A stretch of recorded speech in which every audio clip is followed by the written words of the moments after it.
So what's up guys? So ito naman, dumating naman atong ay electric fan na shampoo. So ito na, subuksan natin. So dahil sa TikTok ni Carla, ayan si Carla, siya po yung nag-order nito. So titingnan po natin kung tama pa yung order niya. Let's go!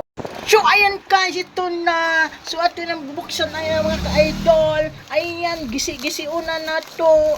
Ayan, kung maganda ba tingnan tong electric fan na to mga ka-idol.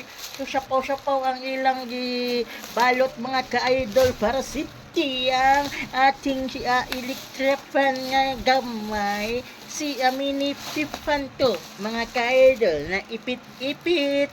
Kasi mahal yung mga ganitong electric fan, mahal ang kuryente mga ka-idol, kaya magpalit tayo nito.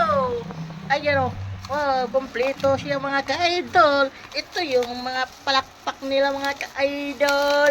So symbol pala to natin mga ka-idol. So ayan na siya mga ka-idol, maganda siya, complete na mga ka-idol. So hindi ko na ipatingin sa inyo kang paano yung symbol. So nasa mga ka-idol, tingnan nyo lang dyan sa naka-link mga ka-idol. Salamat mga ka-idol. So ito po yung nagbukas mga ka-idol. So ito si Carla.